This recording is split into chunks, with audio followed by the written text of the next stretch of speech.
here online.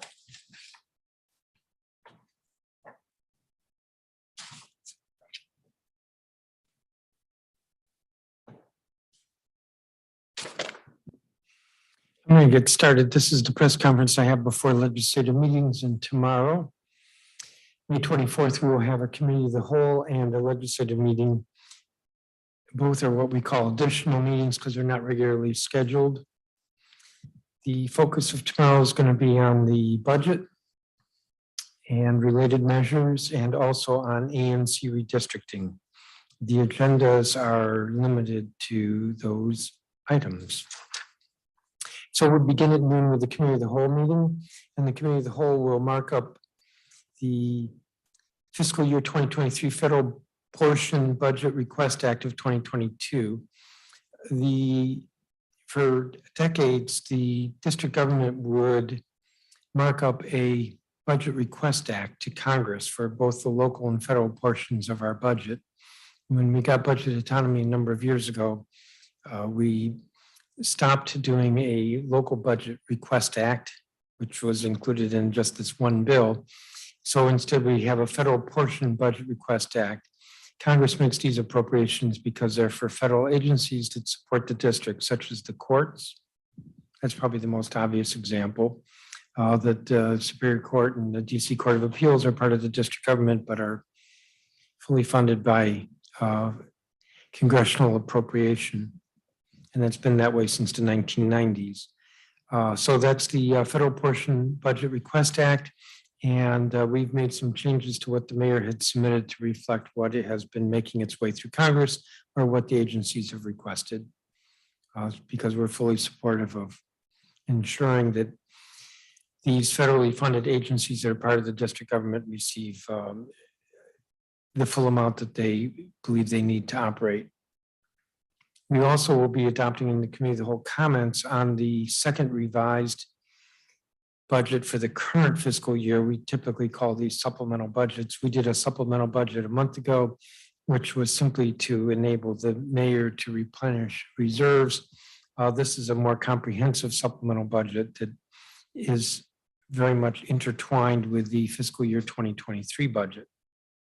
So there are those two actions in the committee of the whole regarding the budget. In addition, we will be marking up in the committee of the whole the proposed redistricting for advisory neighborhood commissions. The subcommittee on redistricting acted last Thursday or Friday, I believe it was Friday. So we've had very little time to deal with what they had marked up. But we're on a very tight schedule in order for the Board of Elections to be able to get the boundaries, the new boundaries reflected in their software, so that they can accurately put out the petitions necessary for candidates to run for advisory neighborhood commission. This is all part of a schedule where the candidates have to get petitions and 25 signatures from within the single member district. And then if they qualify, they get on the ballot, and all of this has to reflect the new boundaries, which we would have done sooner, except the census was delayed by several months last year. So we're on a very tight clock. That's why the committee of the whole is marking this up tomorrow, even though we've had literally a weekend to deal with this. I should say more on redistricting. I think I'll come back to that. So at the legislative meeting, on consent will be the Federal Portion Budget Request Act, because that will have been marked up earlier in the committee of the whole, and I don't expect that there'll be controversy there. And we also have on the consent agenda the Advisory Neighborhood Commission redistricting, because that will have been marked up in the committee of the whole, and I don't expect that there'll be anything additional for tomorrow with regard to the ANCs. On the non-consent agenda, we will have the fiscal year 2023 Local Budget Act. And I will be circulating at noon today a amendment in nature of a substitute.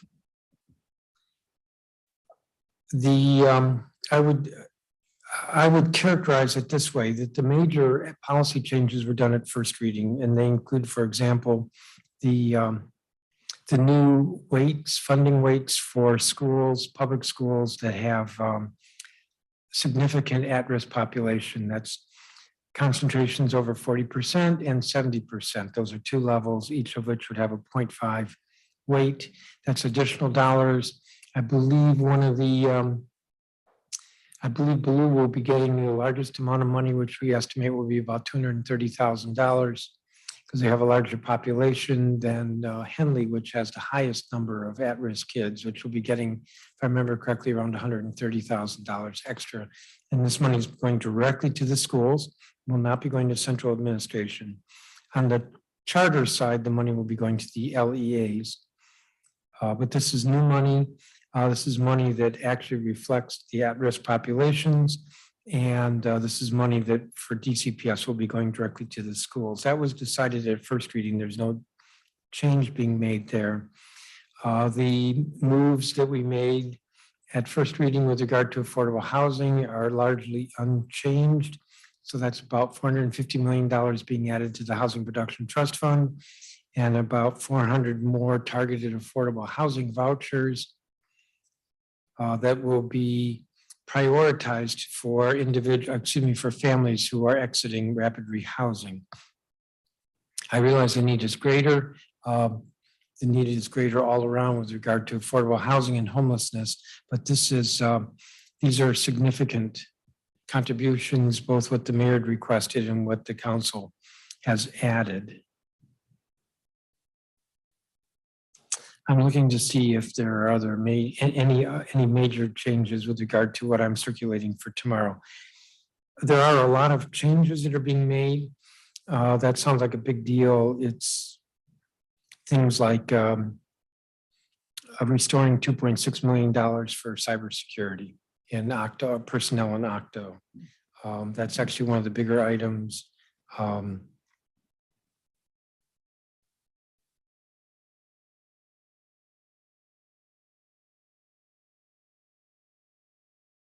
Restoring $150,000 for Eastern Market, reallocating funds with regard to Farabee Hope.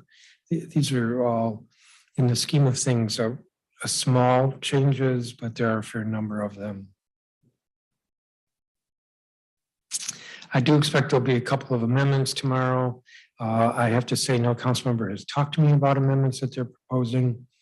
And so I think generally with regard to the budget, that we will see, other than a lot of time on one or two amendments, that there'll be very little that's at issue with regard to the budget for tomorrow. That's the budget for fiscal year 2022 as revised, the budget for fiscal year 2023.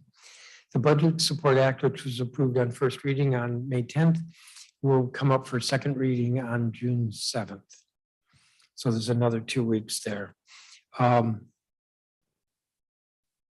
These documents, these budget bills, as well as the Budget Support Act, are very complicated measures that even though we'll be voting tomorrow, I expect it'll probably be possibly another 2 weeks before the bills are enrolled and sent to the mayor because there continues to be reconciling that has to be done between the council's budget office and the chief financial officer. We did have the financial plan run over the weekend and the what we're circulating today is balanced and certifiable. And that means certifiable by the chief financial officer, not certifiable in the colloquial sense. With regard to the ANC, as I indicated, the subcommittee marked up the proposed boundaries for single member districts and ANCs last Friday. The full committee of the whole, our staff has not had but a couple of weekend days to look at this. I will be proposing a change with regard to an ANC that's in Ward 7 that would be running across the river. And I believe this will resolve some of the controversy we've been hearing from the new single member districts that would be west of the river and single member districts that are east of the river. Over the weekend, I spoke to some of the leaders that have been very vocal on both sides of the issue, and I think we've got something worked out there. I have to emphasize that when it comes to single member districts, that I expect that there will be some adjustments made between first and second reading, simply because we've not had time to run this through the Office of Planning entirely. And I know that there's still some input that we're getting with regard to the single member districts, but we're on track, and we have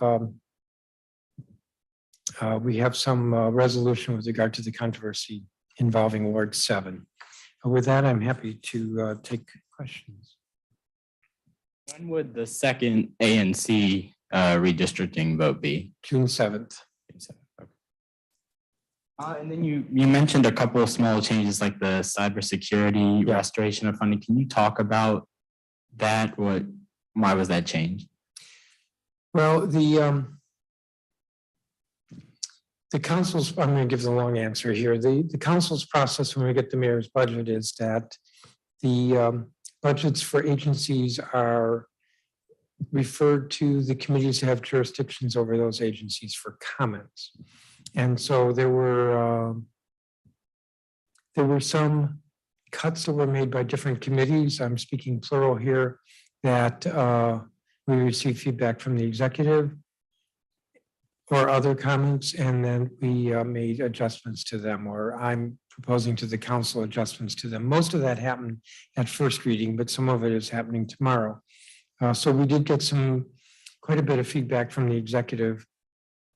And when I say from the executive, I believe there were several different sources of comment to me with regard to Octo and cybersecurity. And we decided to reverse that cut that had been made. And I believe when I said 2.6 million, that's the 4-year cost. I could be wrong about that. It might be one time, but I think it's a 4-year cost. Actually, my note here says one time. Does something else need to be cut now that funding is being restored? Where was that money diverted from? Now, you would have to ask that question.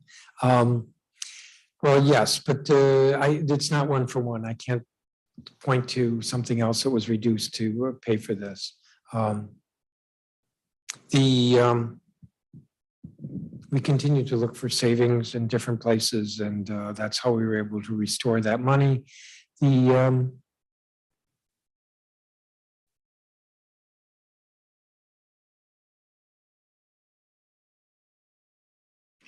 I'm looking to see, my list is not complete here, but in terms of cuts, I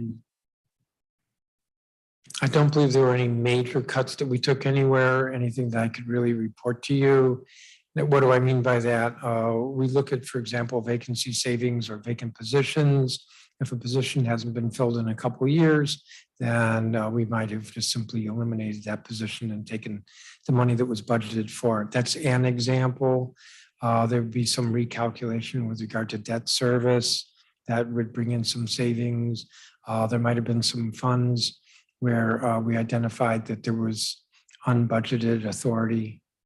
And so places like that, but there was not for this or any of the cuts that I can say to you, oh, we eliminated XYZ program at DDOT.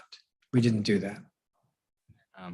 But you may recall that after first reading, or even at first reading, there was some objection to some of the cuts we had taken. For example, the executive, for reasons I don't understand, had money in the tree fund, which was not budgeting, and we had swept that. We've restored that money. So I wanted to ask about the federal portion budget as well as the supplemental. I know you said no major changes expected there, but I just wanted to be sure. In terms of the supplemental especially, is there anything of note being changed? There's some, the short answer is no, and the longer answer is that there would be some items that may have been budgeted in 23 that are being moved into 22. That could include in the capital budget. So I'm trying to remember.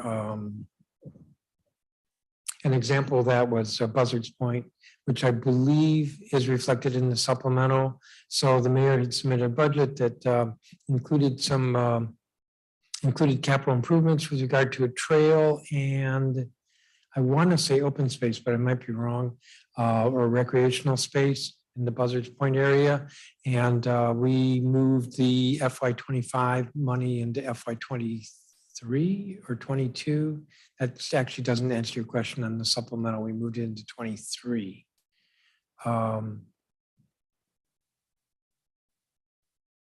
As I'm standing here, I'm drawing a blank on some of the changes we made in 22.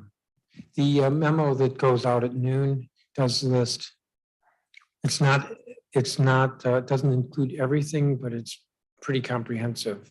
And you can see from there some of the changes. Mr. Chairman, got 3 quick questions. Are we still dealing with money from the American Rescue Plan? Yes. And number 2, in terms of taxes, is this budget basically fueled by taxes or, as you just previously stated, the American Rescue Plan and emergency reserves? Whenever I go around the district and I hear people talk, they say, well, the district is in surplus, so we can put that surplus money into, social services, but that's not the way DC's budget works. Could you please elaborate on that? Okay, well, so there is the federal ARPA dollars and other federal relief is reflected in this budget, and that money runs out in a year or two. It depends. Some of it was time limited already, but yes, that's in the budget. The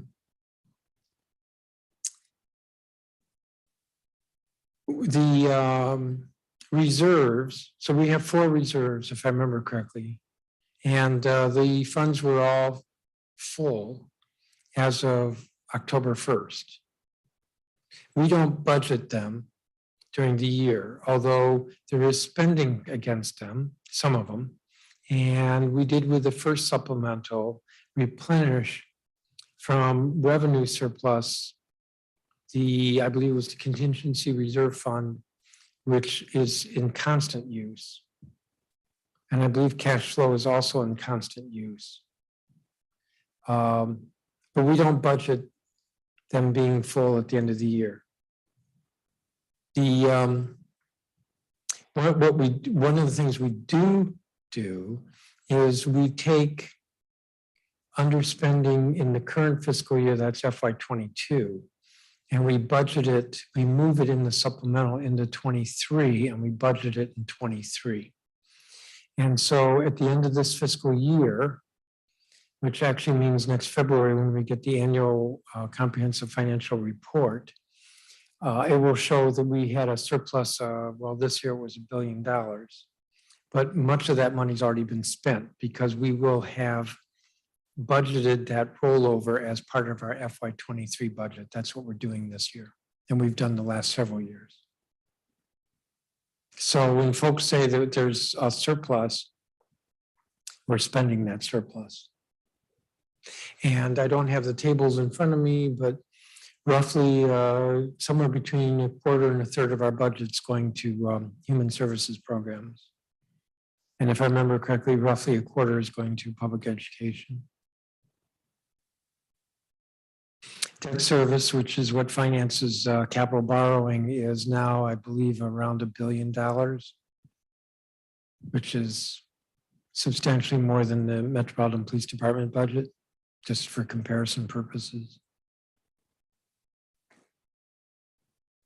So the only thing that would be left to do for those who say we should be spending more is on a one-time basis, we could deplete our reserves. I would recommend against that. That would probably increase the cost of borrowing for the district, and it also would hurt us in terms of cash flow because we don't, the district government doesn't receive money, its revenues in equal installments each month. We get a lot in March and in September, and in August, I believe, is the trough. Good morning.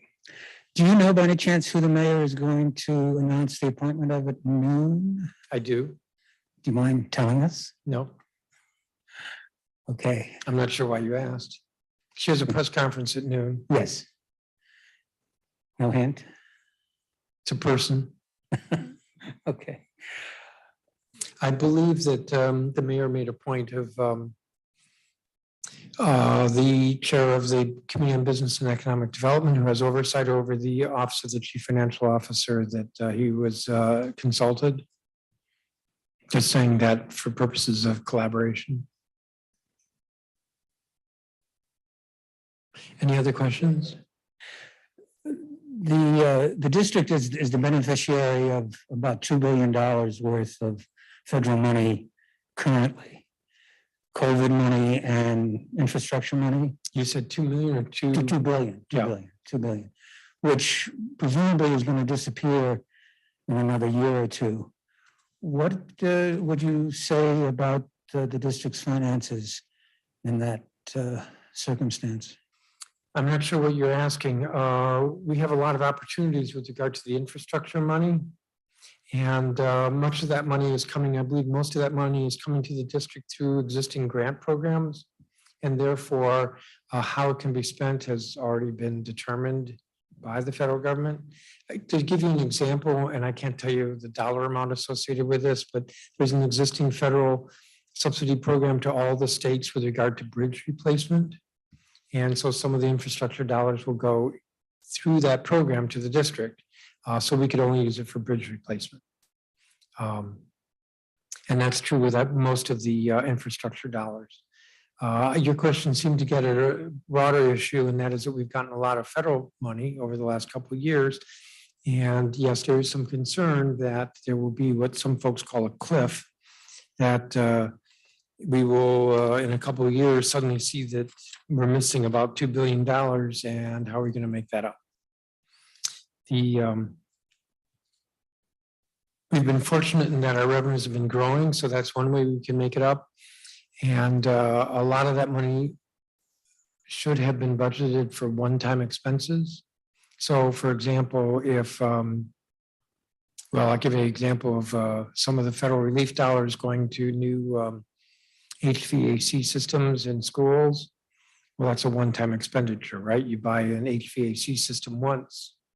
And so when the money goes away, well, we've already bought the system, so that isn't a problem. Where it could be a problem is if any of that money was used for personnel, but I believe for the most part it hasn't been. So you're saying there's no cliff? No, there is a cliff, There is a but cliff. in terms of what the impact is, if the mayor is managing the spending well, then that should mitigate the suddenness of that cliff.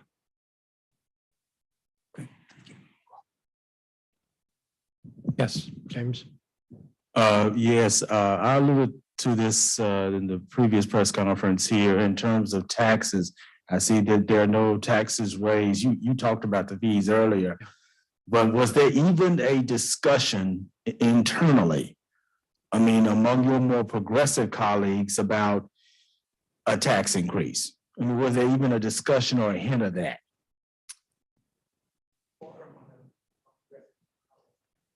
Thank you, Mr. Rice.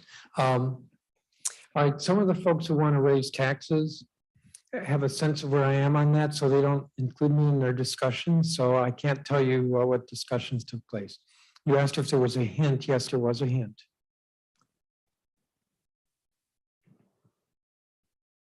Yes, sir.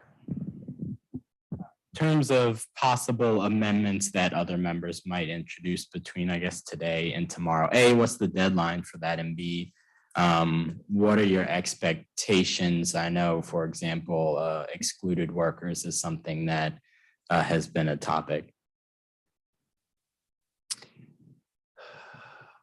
I have heard that there might be an amendment regarding that, but no member has talked with me about amendments that they're proposing.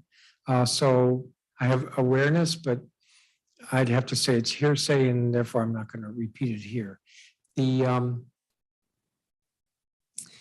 Our rules do not prohibit amendments at the last minute. And I say that with some hesitation because I'm hopeful no member is watching this press conference.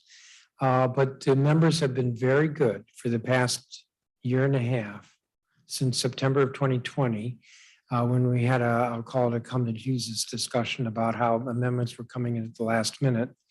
And so most amendments are circulated by roughly 6 o'clock the evening before.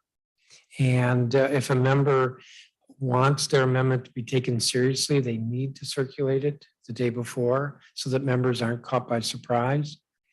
And so I would expect that we will have a good sense by this evening what amendments are being proposed. On your website or? The way the amendments, if the amendments are filed before roughly 6 o'clock, I say roughly because the secretary is supposed to circulate the agenda at around 6, and she waits for amendments and they're linked on the agenda. So if I'm moving an amendment, I'm not planning on it, I'm moving an amendment in nature of a substitute, that'll be circulated at noon. But if I were to be moving an amendment for tomorrow that I want to, let's say, zero out DCPS, I would circulate that by 6 o'clock. The secretary would put a link to that on the agenda. When you go to the council's website and you pull up the agenda, you'll see the link and you can get it that way. If I'm like stupid and I circulate the amendment at midnight tonight, I mean, you're not going to be able to have access to it, but the members aren't either. And frankly, that puts the mover of the amendment at a disadvantage. And to be clear, the amendment in the nature of a substitute you're introducing are some of those budgetary changes you discussed, like the Yes. cybersecurity. Okay. Yes, Thank all you. that will be in there. And there's a memo that it's 2 pages of 30 bullets, 40 bullets that outline most of the changes. So you'll see that there. Could you repeat your answer to my question about the mayor's announcement? Because I think you gave a broad hint as to who the person is she's going to announce, chief financial officer. I didn't give any hint, except that it was a person. And if you ask further, living, probably born in the last century. Who was consulted besides yourself? Oh, I did say that one of the members. I don't know everybody who was consulted. You said the chief financial officer was consulted, did you not? I believe that the mayor briefed both Mr. McDuffie and myself. Okay, Beyond that, I couldn't tell you. And I mentioned that because it speaks to spirit of collaboration. okay, thank you. Yes, James. My last question, Mr. Chairman, this is more, a little bit broader.